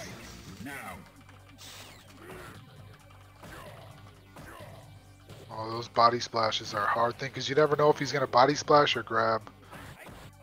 Okay, hold the block, gets the throw. I feel like there's going to be an empty jump super coming. He's going to do an empty jump into SA1. I can feel it. Oh, UT's so solid with those combos. Okay. Uh-oh. Yep, I knew it was coming. I knew it was coming soon. So, UT's going to be alive barely. He can still come away with it. Oh, he tried to jump. That's the advantage with having you on comms for a Hugo set, is because you play Hugo and are so familiar with playing against UT too, so. Yeah. Oh, that is so hard. That is hard to do. Even I have trouble dealing with how UT crossed him up like that. Okay. Oh, man. Look at that, right? It has a super right off the bat. This is what makes Yang so scary. This is good blocks. Up, he missed the grab. Good Now, don't let the life lead fool you, though. It just literally takes 2 command grabs to turn the tables. Oh, but this is, yep, okay, yeah, this is, good job, UT. I was like, there's still a chance. Wait a minute, he activated. Nope, there's, I don't want to say there's no chance, but that's tough. Super cool stuff happening tonight, man. And we got so much more planned between now and the end of the year, and especially into next year. There's some cool stuff. Oh, yeah. Okay, grabbing here. Gets another throw. Ooh, walk up and throw. Okay. He's going to activate. Wow, yeah. Hit a button. You don't want to press buttons against Yang in this situation. You just want to block. I don't even advise parrying. It's too much of a risk. Well, because you're dealing with all those multi-hits. It's really hard to get through. Yeah. Ooh, nice use of the double kick in the air by UT. Okay. UT's out of juice. Went for an EX. Closed the gap a little bit and at least gets a throw. But UT's got a throw of his own. Oh, chipped him out. Yep, very smart. Brekkas get through. Mm-hmm.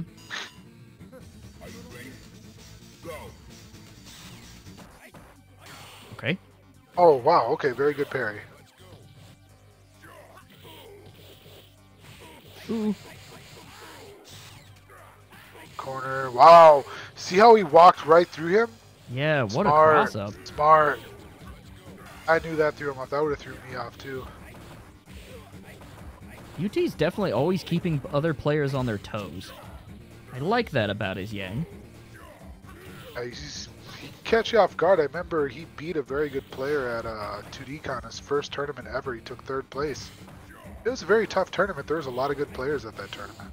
That was a really stacked tournament. We have the footage of that on our YouTube. So if y'all are watching, you want to check that out. Actually, it was the one before that. Oh. He took out the guy that it was his first tournament ever. This was in 20. It was not our 2DCon, the year before. The year before, yeah. Oh, okay. Yeah. He made a strong run. Took 3rd place his very first tournament ever. That's incredible. Since then, he's been on a tear. That might have been the year that I played in the Soul Calibur tournament. Oh, yep, that was that same year. Yep. Yeah, dude, that was a fun year. Oh yeah. I just like playing Soul Calibur personally. It's a sick game. If we can get that going here online, like if Rollback comes to Soul Calibur 2, it's done. Oh yeah. Classic Games turns into a Soul Calibur channel. All right. So I see Hugo, Perfection is trying to get in, but UT's really kind of keeping him out and just playing really good footsies. Wow, I wonder why I didn't block that. Uh-oh. That I think could be it. Probably, nope. Ooh. So, I don't think I agree with the super change. This is the worst super for Hugo. The logic behind it, because he's catching him with the air grabs, makes sense, but what you do is when you have SC, for example, right there, it's not going to work against his dive kicks. You're only going to catch Yang in a few situations. It's not optimal. And one of the things that Hugo takes away from himself is when you get rid of Super Art 1 in this matchup, you take the fear. See, he's hoping that he would jump in the air. Tried. So when you have Super Art 1, you don't approach Hugo the same because you're worried that he's going to wake up Super or empty jump Super, but he took all those tools away from him. So now it gives UT the ability to kind of freely, aggressively attack him without worrying about that Super Art. Sure, the command grabs get you, but Just takes one super art, and that's over half of his health. I can't believe that throw got through. That was a really scary situation there for a second for UT. Yeah, no, I really don't think this is the smartest super art run. If I was Caveman, I would switch back to 1. Because it forces UT to play a little bit more reserved, a little bit more concerned about it. Now, this is my favorite super art for this matchup. And we're going to see how UT adjusts, because with this super art, you can wake up super, or you can kind of get Yang out of that combo if he's not tight with his combos. Yeah, we'll see how that changeup plays out. Because, I mean, currently, Crooked is just on a tear, 6-2. Yeah. Again, you know, it's give credit to Perfection for kind of stepping in here last minute and doing this, you know, without much preparation or knowledge or anything. So I really, you know, hats off to him. Absolutely. It's kind of like a fight. It's kind of like a fight card when someone pulls off. You find you have the backup, you know. Yeah, I mean, Crooked walked into this expecting. I assume Brother Nero plays Nero, right? Yeah. Brother Nero, he plays Necro, and very solid one. Or And I Necro, think yeah. UT and Brother Nero, they had some matches in the past, so I was excited for that. But we'll probably get them again sometime. Yeah, we'll definitely be doing this again at some point, I'm sure.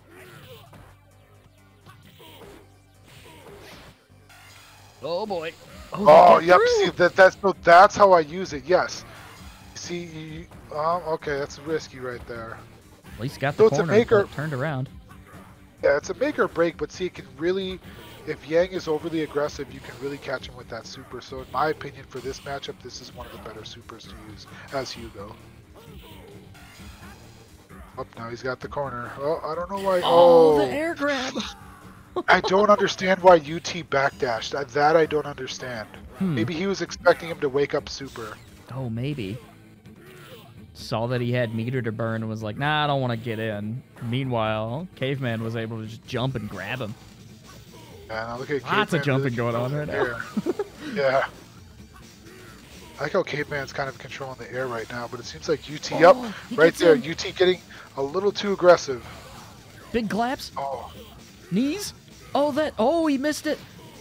Oh. Big opportunity here for UT, but the super gets in. So the same way Perfection is using that super is similar how I use it. So very smart play. This is the super that'll kind of change the dynamic of the game now. Now, is there any reason the UT would switch supers?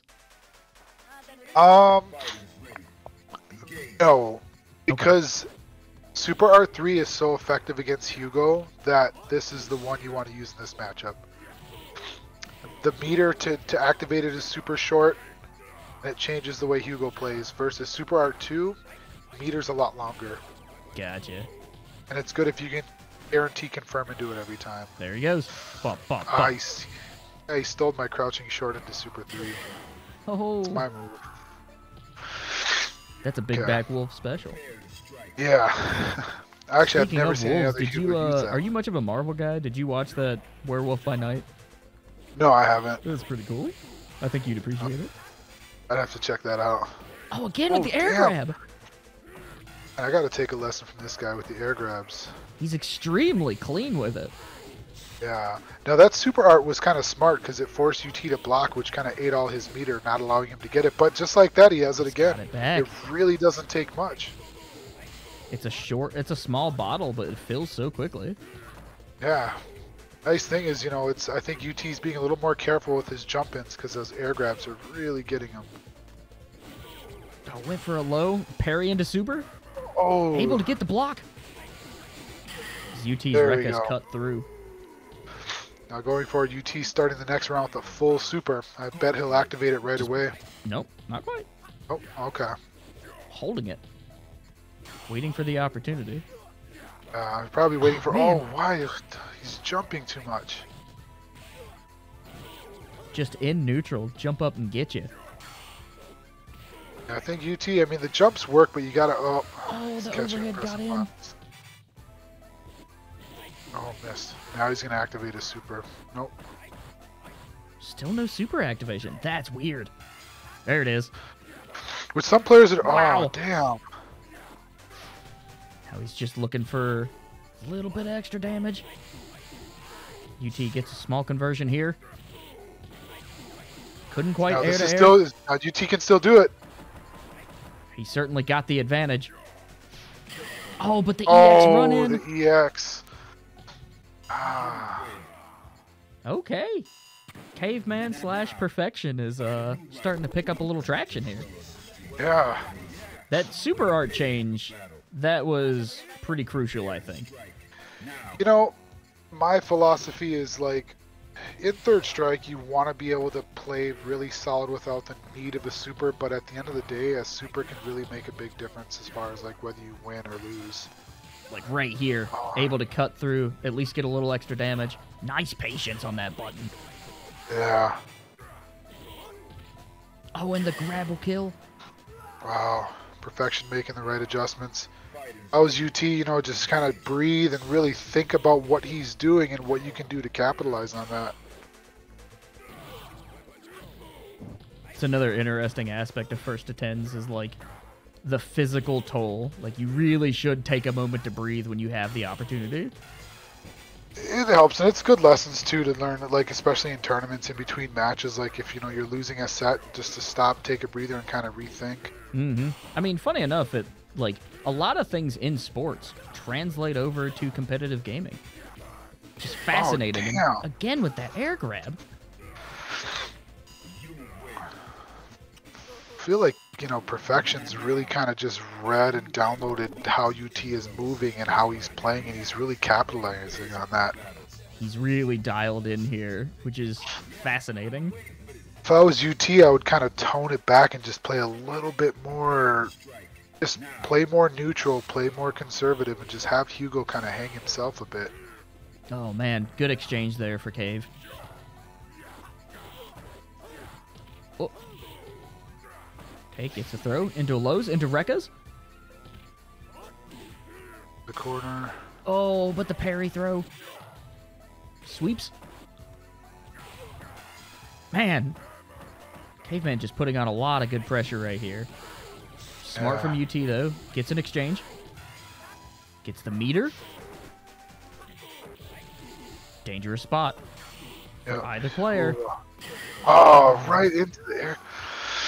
I think UT has to space out his dive kicks a little bit better.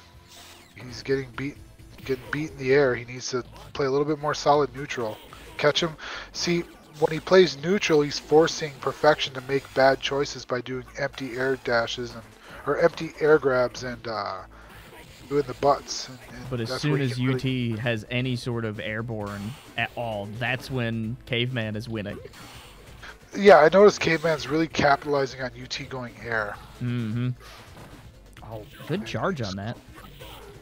Didn't get through, but here we are, evened. Yeah. Good movement. Oh. Full meter here for UT. Does he burn it? Not quite. There he is. Yep, now he's gonna... Couldn't quite get the string.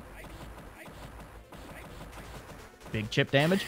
Ah, gets a hit in. He tried to do an EX lariat and he caught him. Wow, good play by UT. Nicely That done. was smart. That was smart on Perfection's end though, because I probably would have tried the same thing. Oh, could have caught that. What I like about Caveman's play is, even in a normal whiff, sometimes he'll get those grabs. Yeah, oh, okay, UT playing very conservative. He's baiting out that Super R3. He's playing... See, so you notice a difference that when UT activates, he's backdashing and playing it very safe because he's expecting him to wake up with the Super R3. And so just that Super Art alone is really forcing UT to play a little bit more reserved than his normal aggressive style. Oh, the Rekka's cut through. UT able to kind of halt the forward momentum that Caveman has been putting on here recently. But it's certainly not over by any stretch of the imagination. Oh yeah, this is a really good close one, you know, and it's very momentum shifting, but see if UT can keep it going or if Caveman, god damn them air grabs. I gotta talk to him about that. I don't utilize it as much as he does, but again, high risk, high reward. I wonder what control input he's using. Like, I wonder if it's a Mixbox thing or if it's like a gamepad thing. Oh, that's a very good question. Yeah. Good punish. Either way, it's scary. The air grab is so scary. Yeah. Gets the red parry into a sweep. Oh, not a lot of health left for UT. He gets out. He missed his punish. He's building. Oh, he's building. Oh, He's got it. so, yep, but he has to be careful because, yep, he's... Oh, punish here, though. Oh, Gets through. wow! Smart play by UT, just really patient. He knew that Super R3 was coming. Able to just get out, build meter, and make it work when it needed to. Wow. Good shit, Strong UT. start. Good lord. You see UT's really taking advantage of being as aggressive as possible before Perfection gets that meter, because once he gets that Super R3, he has to play a little bit more reserved. If he misses punish, watch out for the wake up Super. Man, lots of grabs. Oh yeah, look at UT just because he knows he's waiting to block or parry. Gonna come in. He's waiting for the Super R3. Wow. Wow. See UT's adjusting to that Super Art now. He's really taking advantage of him. Just before, when UT was getting aggressive, he'd whip out Super R3 and catch him. Now UT's baiting it out. This is an amazing adjustment. See, now we've got Caveman going to Super Art 1. Yep, he's going back to 1. So again, this does change a little bit of things now. So UT has to adjust to the range and the empty jump-ins. But the nice thing is he can still be a little bit more aggressive because he doesn't have to worry about the wake up Super R3. And when UT activates his Super R3, you can't just mash grab out of it. So this does benefit UT a little bit, in my opinion, as a Hugo player. Really good corner pressure right now from Caveman. Yeah. The UT fighting his way out very well. Oh. Yep. Yep. Now, oh, nice red. Oh my goodness, another one. What? The red parries are nice, but here's my thing about when you red parry that is if you don't have an effective way to punish off of it, it's just for, it's like a luck I mean, thing. It could be a psychological thing because to see him red parry those moves can be intimidating and it can stop UT from doing more combos. But for I sure. always say, like, when you parry, you want to have a good punish to follow up. Yeah, see, like right there. Oh, that's a good follow-up, though. Yeah. Anytime they're that close and you can get a grab out of a parry, I mean, why not? Yeah. Uh-oh. Okay. Oh, misses. So he tried to super, which I don't think that would have worked. Oh, the grab. He's going to empty jump super. I can feel it.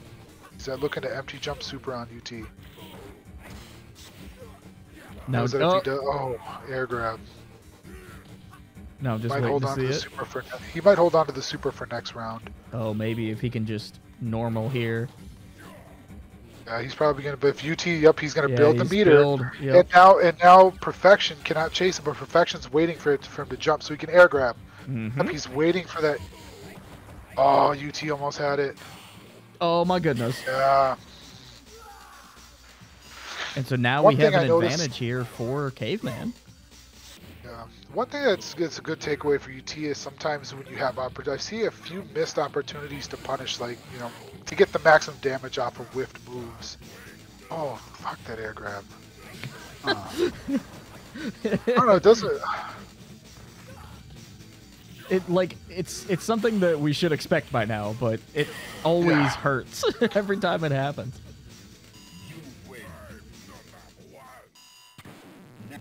6-8 currently. KrookedUT in the lead by 2.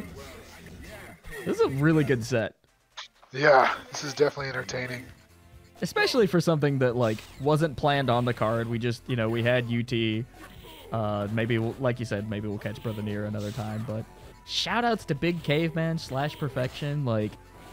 Thanks for stepping up and giving us a hell of a match here tonight. Oh, fuck. I'm speechless. Those air grabs, I need to get advice from him on that. Yeah, right? That's something you need to put in your tool belt. Yeah, well, I mean, I guess maybe his timing's better than mine, because typically when I try to time those out, I always get stuffed by the dive kick. Right. It still makes me wonder, because it's a timing thing, right? It makes me wonder if he's playing on Mixbox. Oh, that's true. If anybody in the chat knows what Perfection's input method is, let us know, because that would be interesting to me. Okay, he's got the good combo. Because Crooked plays on stick, right? Yeah, he was a pad player, and then I made him. I didn't make him, but I really advise he transitions to stick. Ooh, nice tech throw. Good air to air there. Oh, that taunt right there just boosted Hugo's health a bit. So if you hold a taunt with Hugo, that boosts his health. Interesting. So Hugo has, like, after 3 taunts, I think he has the second highest health in the game versus Q. And what's interesting is there's not a whole lot of indicators for that buff, right? But it's definitely something that's like in the background of the game, which adds to the depth of Third Strike. That's why games like this are so long lasting, because of that underlying depth. Absolutely. And here's another tricky thing. If Hugo presses taunt and he does a quick one, it boosts his next hit. But if he holds it, it boosts its health. So there's different buffs within the taunts. Crazy. Yeah.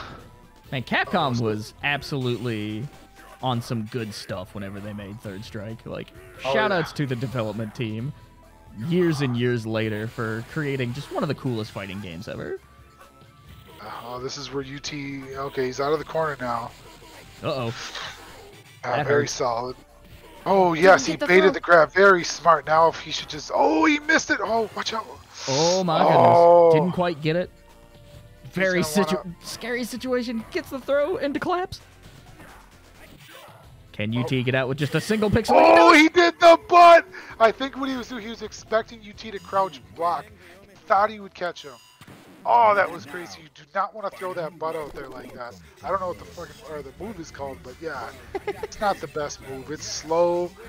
Good players can react to it, but I mean, you can catch somebody once in a while, but oh man, that was intense. I get the logic behind it though. Very cool stuff.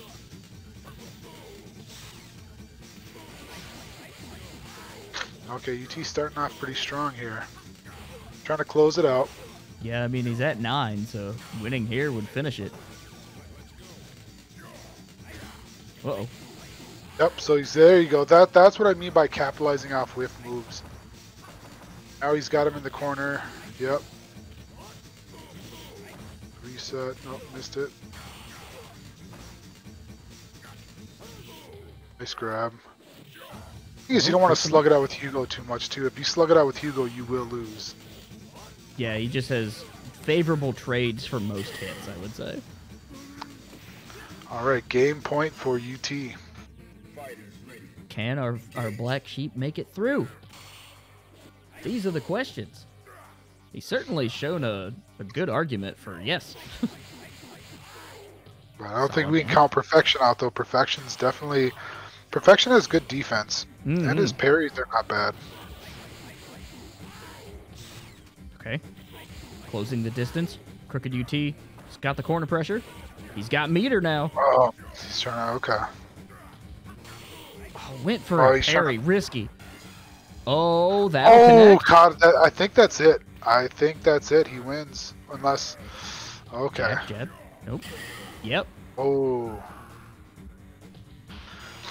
Wow. Wow.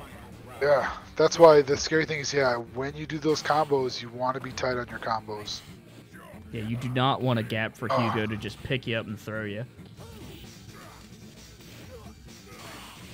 Sometimes you're in Hugo's house.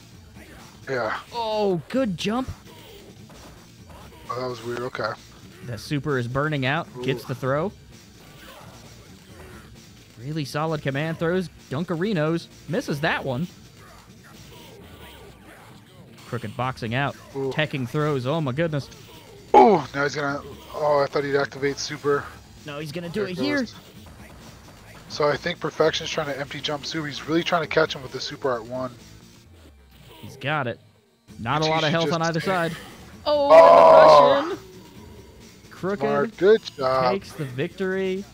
Well played. Shoutouts to Caveman, aka Perfection. I mean, you know, kind of came in last minute. Hats off to you, man. We really appreciate you for doing this. And again, Caveman, what we'll do is, if you're watching this video or seeing it again, we will have a run back session. Yeah, that would be awesome. You guys can watch the tapes, get better, and we'll do some runbacks. Definitely had some really competitive matches tonight. So I don't think we have anything else really scheduled. Is there anything in particular you wanted to like bring to the table or shout out? No, actually, this is pretty much everything. I appreciate you streaming this for us. This has been a great event. I know that we had Brother Nero scheduled later, but due to some unfortunate circumstances with work, we were able to get that filled in. But I think that kind of wraps it up for tonight. Yeah, and I mean, obviously, we've got the schedule that we had tonight, and so shout outs to everybody who came to watch, everybody who participated. Like, really appreciate y'all's time. And of course, the next big thing as far as Third Strike is concerned is going to be that bathhouse. So tell us about what's going on there, man. Yeah, no, it's going to be our first monthly tournament here in Minnesota. Really excited to get something started for a lot of the scenes here. Shout out to Paradise Arcade for, supplying us with all the tools and resources to run these tournaments, and shout out to Starcade for allowing us to go in and, have a tournament at their location. We're really excited to kind of bring these retro titles back to life. Yeah, and there's a lot of love here from Forever Classic for retro titles in general. We're really about games that have lasting appeal and finding, gems anywhere we can throughout all of gaming history. So it's been a lot of fun for just me in general to hang out with the Third Strike community here in Minnesota.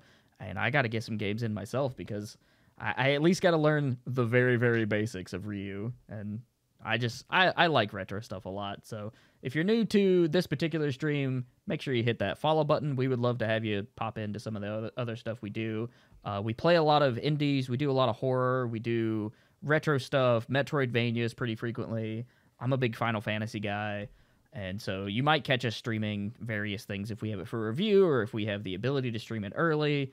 But for the most part, we do like traveling and getting these various FGC scenes the ability to show off what they have. And so recently we've been able to kind of fill the gap at events like Run the Mix where, they can stream so many games, but there's only so much time. So we were able to bring in our stream and every game was on stream by that point. And so I really like doing that. It's something Forever Classic is really thankful that we get to do. And if you want that to happen at one of your events, just reach out to us.